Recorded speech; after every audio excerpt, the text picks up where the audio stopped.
Good morning, Steeler Nation. How we feeling? Arthur Smith is your new offensive coordinator. Now, a lot of you probably know my initial reaction when I first heard that Arthur Smith was going to be in the mix, that we were going to interview him. I was like, I'm good. I'll pass. His Falcons tenure was pretty terrible, pretty lackluster. But the process continued. We finalized the interview on Sunday.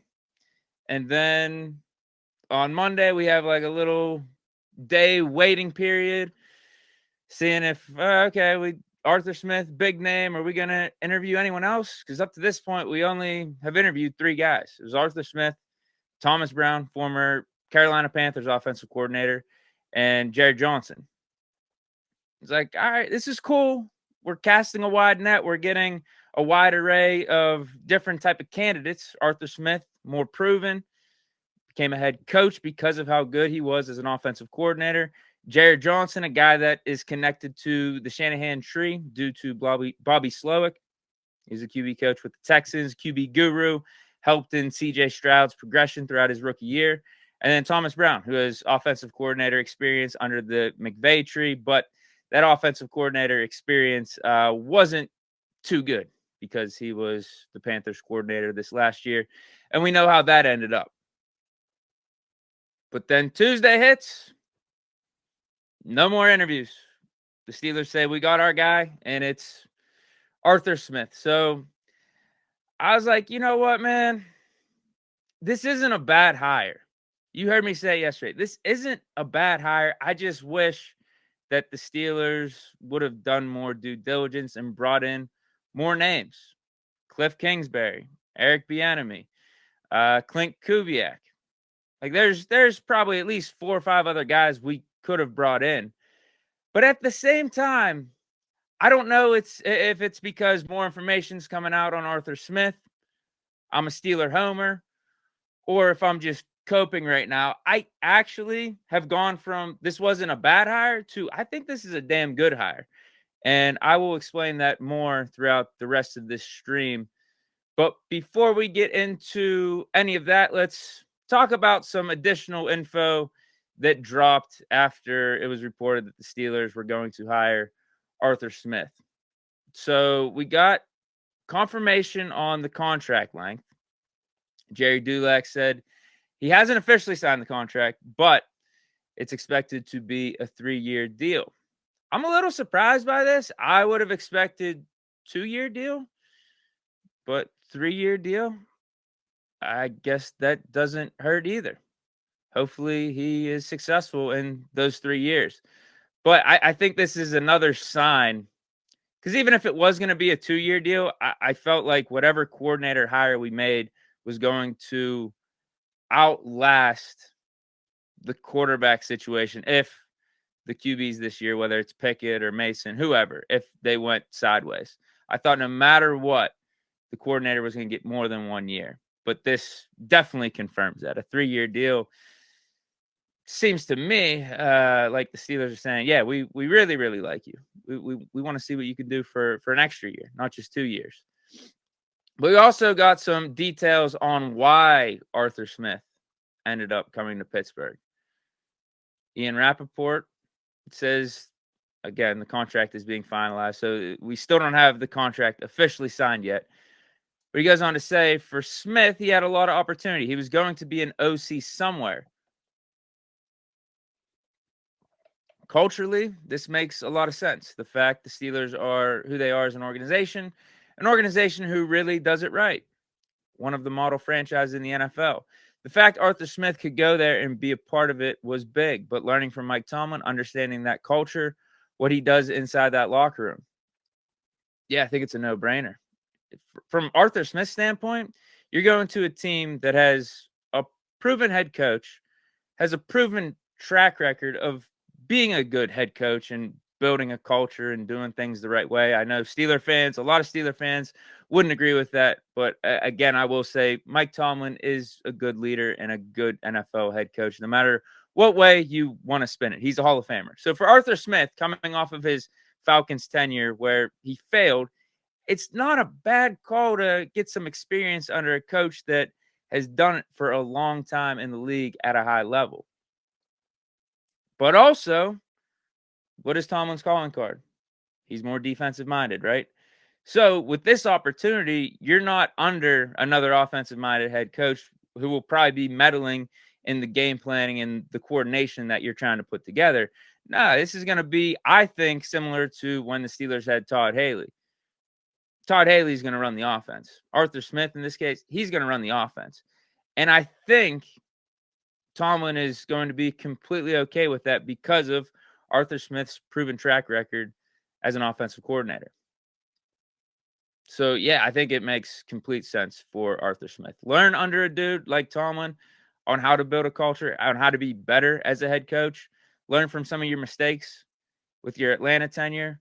And hopefully, if things go good in these next 2-3 years, you can put your name in the hat to be a head coach again. Because he's young. I think he's in like his low to mid 40s. So it's not out of question if he is successful as a coordinator again that he's going to get another chance at a head coaching job. That happens a lot, right? Josh McDaniel, he's gotten 2 jobs. Broncos, he failed pretty miserably, went back to the Patriots, and then gets a chance as the head coach for the Raiders over these last couple of years. Again, failed miserably. So he's probably done being a head coach. You usually only get 2 strikes. Like in the NFL, being a head coach, it's like 2 strikes, you're out. You don't get 3. So for Smith, he's got his 1 strike, and now he's, assumingly so, he's going to try to be a head coach again at some point. So once you're a head coach, I don't, there are scenarios where you just become a coordinator for life, but I could see him, again, based off his age, in his 40s, wanting to take another crack at being a head coach somewhere else down the line. But before I get into some of these other thoughts that I have about the Arthur Smith hiring, let me check in with you guys, see if you have any hot takes, any good takes, just any good comments I'll react to here. Let me get this off my screen. Tommy Vincent says, "What's up, Deke? I'm a little late. Better late than never." Also says, "I'm rocking with Arthur." Lord Dre 10 says, "Arthur Smith hasn't really proved anything." I don't know, bro. He had a good tenure as the offensive coordinator with the Titans. Now, if you want to talk about the Falcons, I get it for sure. That's why I was a little so-so on potentially hiring. I was like, I don't know. I guess he could be all right, but I want to interview more candidates. But where I'm sitting at right now is as we get further removed from the decision being made. I know it's still rather soon. It's like, less than 24 hours still. But the decision's made. Now we got to contemplate or assess whether or not it was just straight up a good hire. Is it going to be a good fit? Forget about how we got to the decision. Was it good or was it bad? And right now I think this is just flat out a good decision. Because maybe it would have made me feel better if we would have interviewed more candidates. But at the same time, getting a good hire, bringing in a good offensive coordinator is doing just that. Like, what more else is there to complain about? And it does seem like a lot of Steeler fans are complaining about this because that's what we do, right? But I just think it's flat out a good hire. The dude has legitimate offensive coordinator experience and was successful at it with the Tennessee Titans. And I'm going to get into that more. I got a whole thing. I probably got a whole next 5-10 minutes talking about why I think this was a good hire. Fred SWA16 says, "Bring in Munchak and a passing / QB coordinator." I'm going to talk some Munchak. That's what all right. So I'm going to talk for the next probably 5-10 minutes on why I think this is just a flat out good hire, but also what changes might be made or what connections could be made with Arthur Smith being here. Like what new personnel can come in, also what new coaches can come in because of Arthur Smith. I'll talk about that at the end.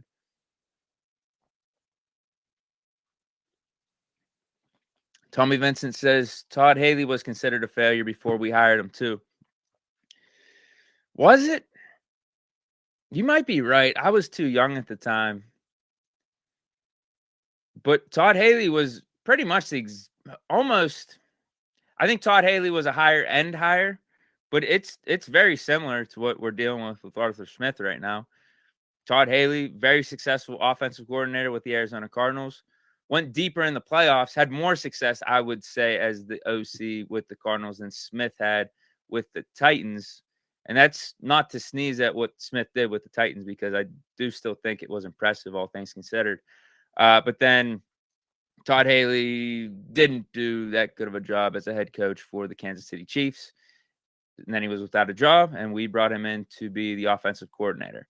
Very, very similar scenario, if you think about it. But I wouldn't be surprised if people considered Todd Haley a failure before we hired him. I thought the conversation was like, how is Haley and Ben going to mesh? And maybe that's why people thought it was a bad hire. But just as an offensive mind, knowing how to call plays, Todd Haley knows what he's doing. I wouldn't have mind bringing him back like this year. I wouldn't have mind, circling back with Todd Haley. I don't think that would have been a bad call at all.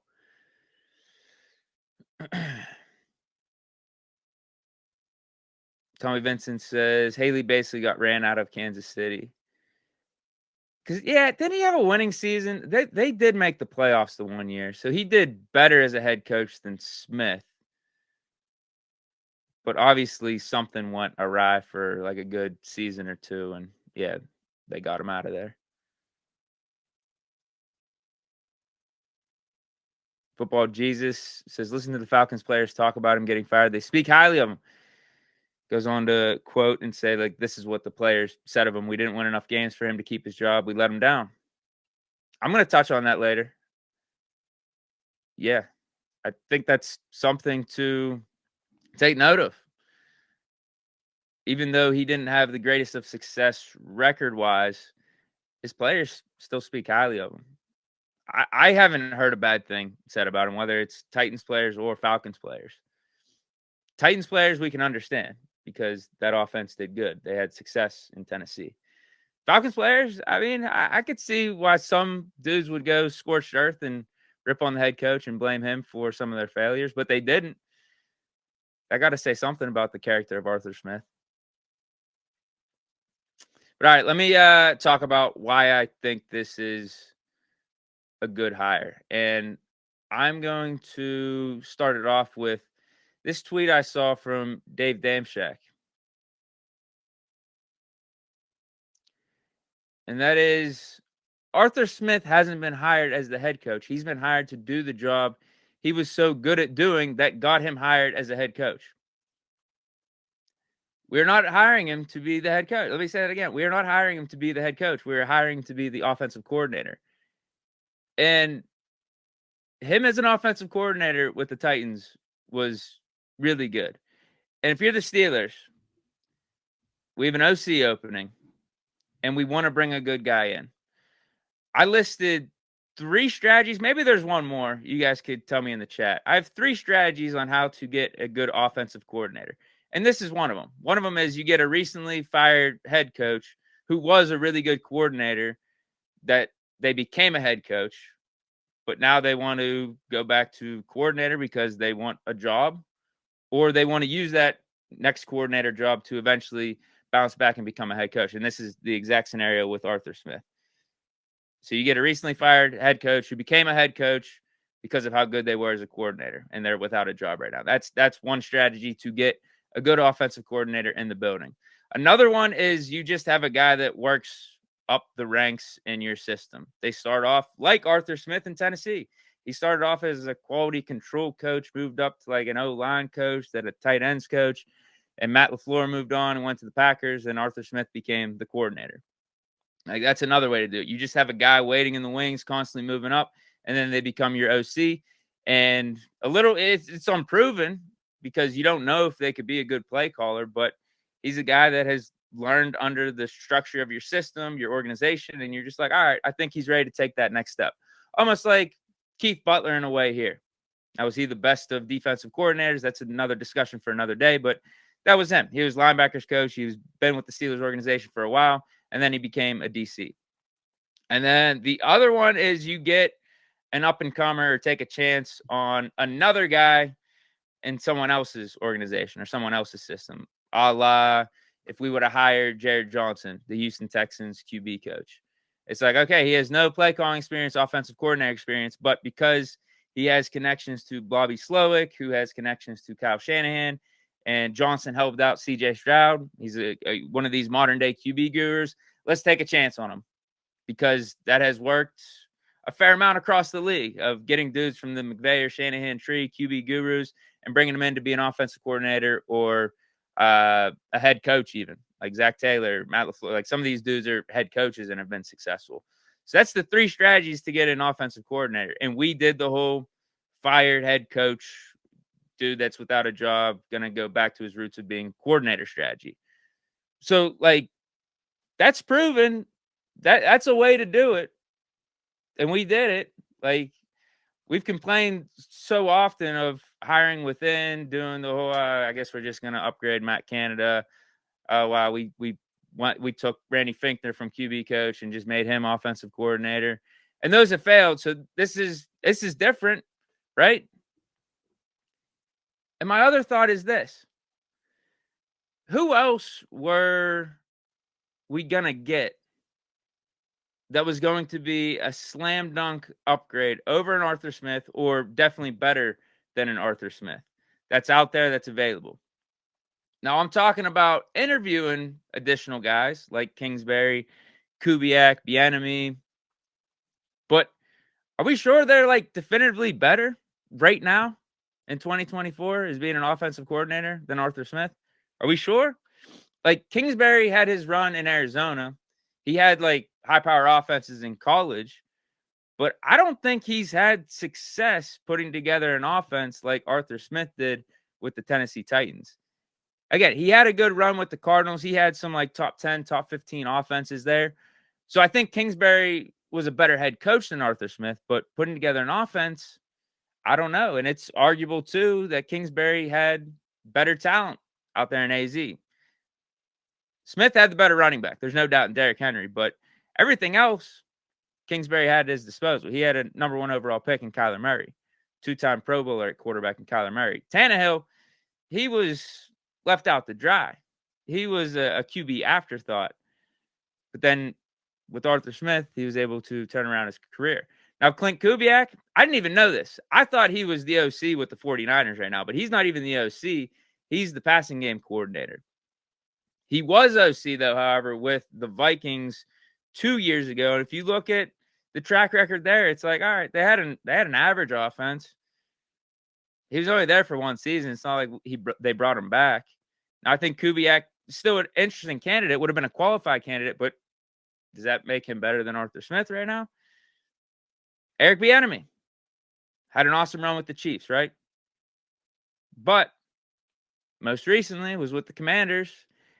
And if you compare the stats of the Commanders offense before Bieniemy got there and when Bieniemy was there this past season, there wasn't much difference. Really wasn't. You have a dude like Ben Johnson, or I mentioned him multiple times throughout the stream, of Bobby Slowick. Like, those dudes would be interesting, but Ben Johnson re-signed with the Lions, and I don't think Bobby Slowick is leaving the Texans unless it's for a head coaching spot. He's just going to stay there and be their offensive coordinator. Like, why would he leave that with CJ Stroud?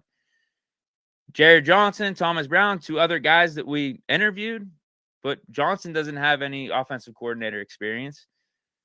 Thomas Brown, last year with the Panthers, that was a disaster. He was their OC. Zach Robinson, he goes with the Falcons. He's not available anymore. So, like, out of the list of all these guys, who's better than Arthur Smith? Because if you look at what Arthur Smith did at Tennessee, again, going back to that tweet, we're hiring him to be the offensive coordinator, not the head coach. You see the head coaching stats with Atlanta and what their offense did there. Yeah, it's average to below average in a lot of areas outside of the rushing. You could see for 2022 and 2023, they're like a top 5 rushing team in the league. But as OC for the Tennessee Titans, He had what is this? A top 2 rushing offense. He was number 3 in yards and number 2 in touchdowns in 2019, number 2 in yards and 2 in touchdowns in 2020. The offense in general was 10th in points for 2019, 4th in points for in 2020. Isn't that something we've been complaining about? We need more points. We need to score more points. We need yards. Look. In 2020, they were 2nd in total yards as an offense. In 2019, they were 12th. The passing offense, yeah, they aren't putting up the most yards, but also they basically had the least amount of attempts. Look, 31 attempts in 2019, 30 attempts in 2020, but still 21 yards, 21st in yards in 2019, 23rd in yards in 2020. But look at the touchdowns, 8th in touchdowns. Tannehill threw for the 8th most touchdowns in 2019 and 2020. And then low on the interception scale, not turning the ball over. So that's why this was a fit. I mean, isn't this exactly what the Steelers have been trying to accomplish? Not only throughout most of the Steelers organization's history of, yes, we're going to run the ball, we're going to protect the ball, and we'll make splash plays in the passing game when needed, right? Isn't that our calling card? There's outlier years, the Killer Bee era where, Big Ben slinging it all over the yard, but this is the Steeler way right here.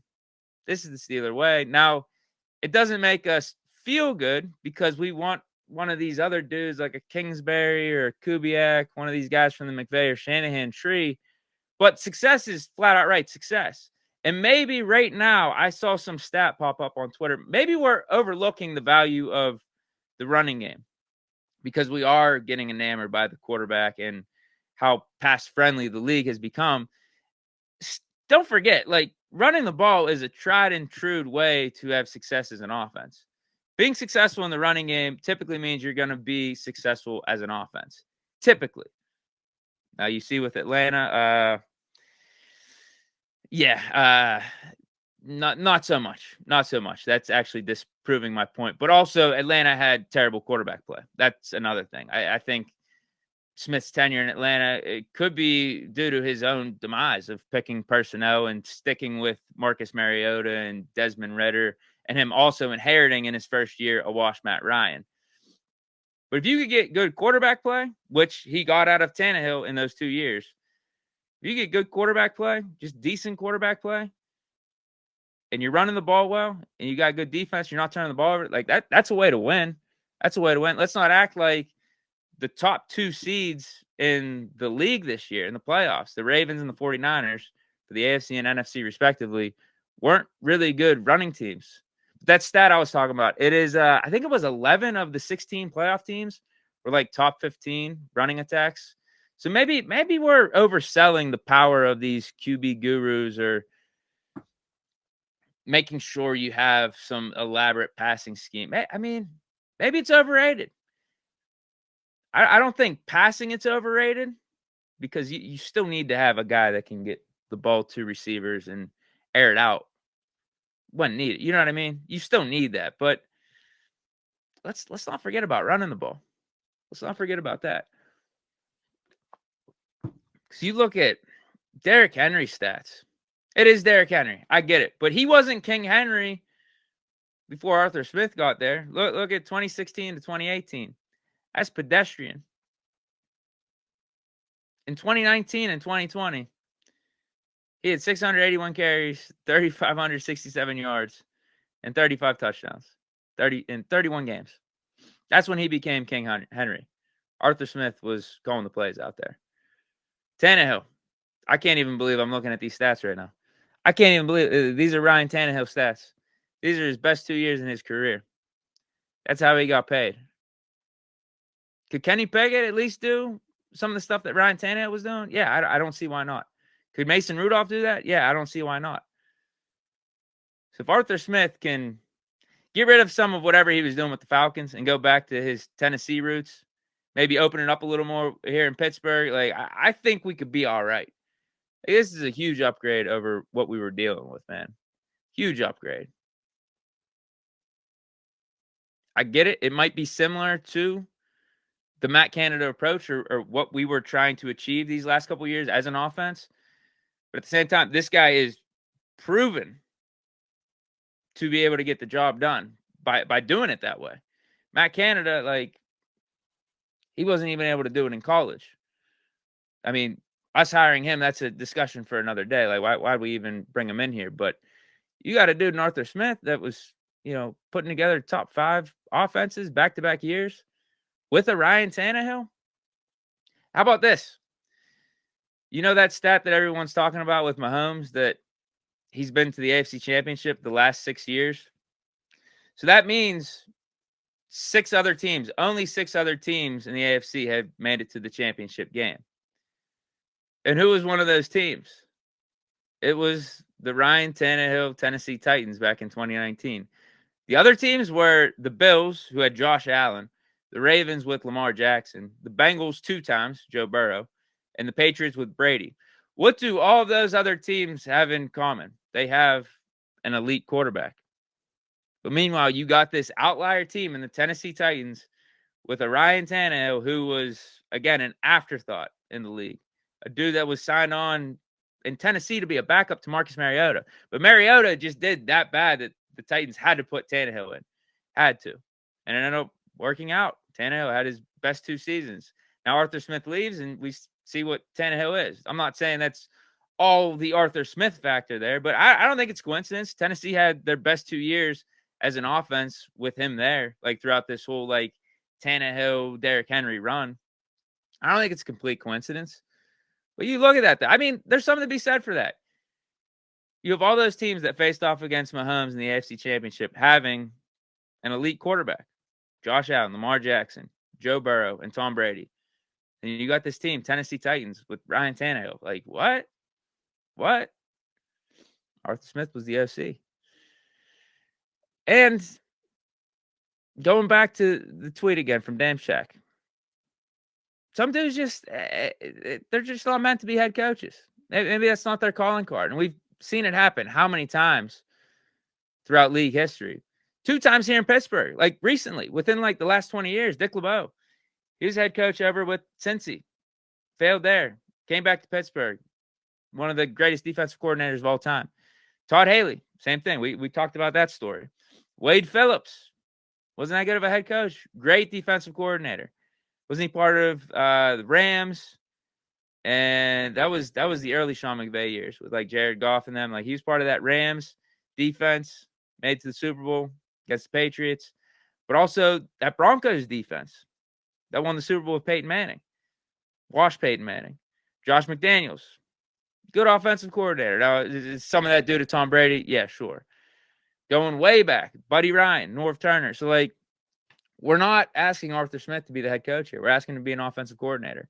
And he's proven in 2 years, like in 2 years, I know it could be a short sample size, whatever, but in 2 years, he batted 100% in putting together a good offense. And that was with Ryan Tannehill at quarterback. Additional 3 things I like about this hire, though. Just quick things to note. One of you guys brought it up. The players endorse him highly. I haven't heard them say a bad thing about him.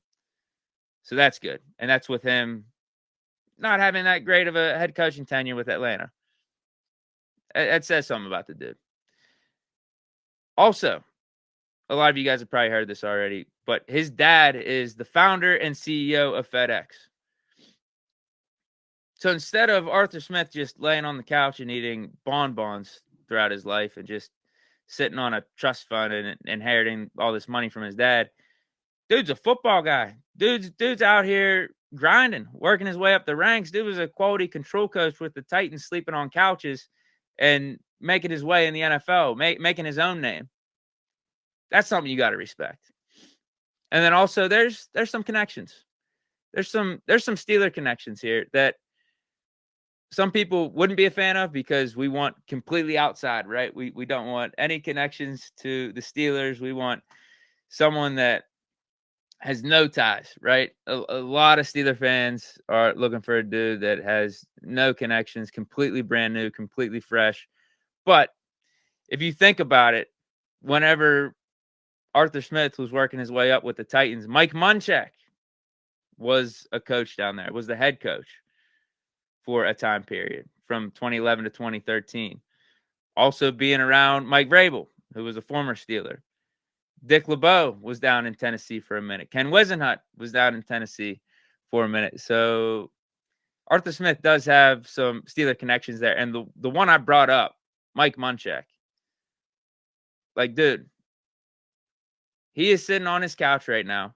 And we know who Mike Munchak is. I already mentioned he was the former head coach of the Tennessee Titans back in 2011 to 2013. Arthur Smith was on his staff there. But after he got fired from Tennessee, he became the Steelers' O-line coach from 2014 to 2018. And dare I say, that was probably the best offensive line play I've witnessed from a Steeler team for a Steeler team in a stretch of 3-4 years like that in my lifetime. That was probably the best O-line play I've ever seen. And it's not solely because we had good players. Don't get me wrong. We did. We had Pouncey. We had DeCastro. But we also had a project at left tackle in Al Villanueva, a converted tight end that Munchak helped mold into a Pro Bowl left tackle. Kelvin Beachum was a 7th-round pick. Ramon Foster was undrafted. Now, he was starting a little bit before Munchak got here, but I think he could probably tell you that his best years were with Mike Munchak. The problem with this is I don't know if the O-line spot is available. Like, the connection is there, right? We bring in Arthur Smith. He has an affinity with Mike Munchak. Mike Munchak is available. Mike Munchak has connections with the Steelers. He was our former O-line coach, did really good here. Now we bring in Arthur Smith. Like, there's a clear line right there of, okay, let's just bring in Mike Munchak. He has connections to Arthur Smith. He's got the ties to the Steelers organization. He was awesome here with the Steelers. The fans love him. Why not? We could use an upgrade for an O-line coach, right? We could use some better O-line play. But I don't even know if it's available. Like, have we gotten rid of Josh Myers? Or Pat Myers, I'm sorry. Are we not renewing his contract? I haven't heard anything of that. Haven't heard anything. Now we're coming up here on time. I do have 2 other names I wanted to bring up as possible connections. And these are players. I brought up Munchak, but all right, I'll say it briefly. Derrick Henry, man. He's a free agent. I looked at his contract market value. I'm hard-pressed to believe this is the number, but they're saying $4.3 million as his average annual salary for his next contract. I have a tough time believing that. That's from Spot Rack. I didn't make that up. I think this would be an amazing signing. And I would go so far as to, if the only way we could bring Derrick Henry in was to trade Najee Harris, I would do it. And none of you guys are surprised by that because I have traded Najee Harris how many times throughout this season? Probably about 5 or 6 times. And that's for Abanikanda over with the Jets, Israel Abanikanda. We're talking about Derrick Henry here. Hall of Famer, Derrick Henry. And for those that are saying he's washed, come on, bro. Dude still had over 1,000 this year. Dude still looked awesome. And don't forget, his 19 carries for 153 yards in Week 18 was what we needed to get into the playoffs. Don't forget that. We needed the Titans to beat the Jaguars, and Derrick Henry came through for us. So I don't know if 153 yards in your final game this season means you're washed. Now, yeah, does he have a good 2-3 years left in him? But at least for the short term, now that we got Arthur Smith as the OC and Derrick Henry had his best seasons with Arthur Smith in Tennessee, dude, the connection's there. And if you want to take it a step further, like bringing in Derrick Henry, I would like the 3-headed monster. If we could have Derrick Henry, Najee Harris, and Jaylen Warren, that would be absolutely unbelievable. But I doubt that's happening. You got Najee Harris, who's a first-round pick, who's a name in his own right, who has had success in the league for these last 3 seasons, 3 consecutive 1,000-yard seasons he put together. So, like, and Jaylen Warren, we know he's an up-and-comer. Like, I don't know if a 3-headed monster would work. But if you brought in Derrick Henry, we got this decision with Najee Harris coming up, the 5th-year option. Do we give him an extension? Now you don't got to worry about that because you're only bringing in Derrick Henry for a year or 2. You don't have to go through this awkward decision or this awkward back and forth of like, Najee, We like you. I don't know how much we love you, because that's the smart play. You're not giving Najee like a big time extension or anything just because of the running back position. And it's not like Najee has done what Derrick Henry did throughout Derrick Henry's career either. He hasn't reached those heights. We wouldn't say Najee Harris is top 5, top 3. Nah, he's reliable. He's, top 10, top 15, top 12, like whatever. He's not the game changer. He's not the X factor. At least he hasn't proven that yet. Who knows? Maybe things could change with Arthur Smith, but I think Derrick Henry would be a phenomenal signing for the Steelers. And the last one is Ryan Tannehill. He is a free agent. We've talked throughout this stream about his years under Arthur Smith in Tennessee. He's at that point in his career where he's probably going into whatever team signs him as a backup or maybe as a competitor for QB1. His market value, according to Spot Track, is $4.9 million. I don't know if I believe that either. It might be a little bit higher. But if we don't re-sign Mason, I think Tannehill is a name to keep an eye out for. Now, I think Kenny Pickett beats him out. I'm rolling with Kenny Pickett over Ryan Tannehill. But as competition, like Mike Tomlin brought it up in his press conference, like Kenny Pickett's QB1, but make no doubts about it, we're going to bring in competition. I think Mason's going to be their first priority, but if not, Ryan Tannehill, it's an easy connection to make with Arthur Smith being here.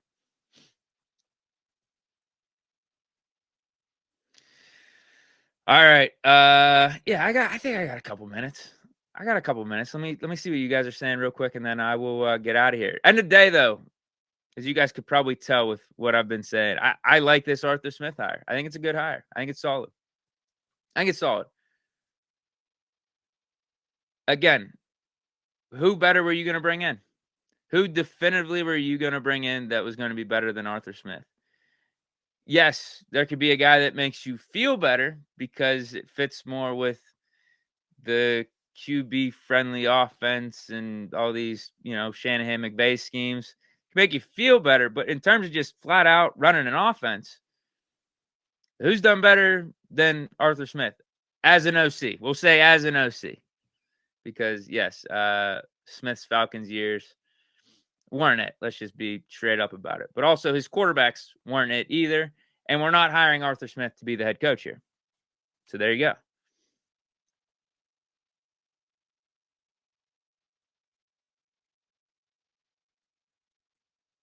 All right, we got a lot of back and forth going on in the chat.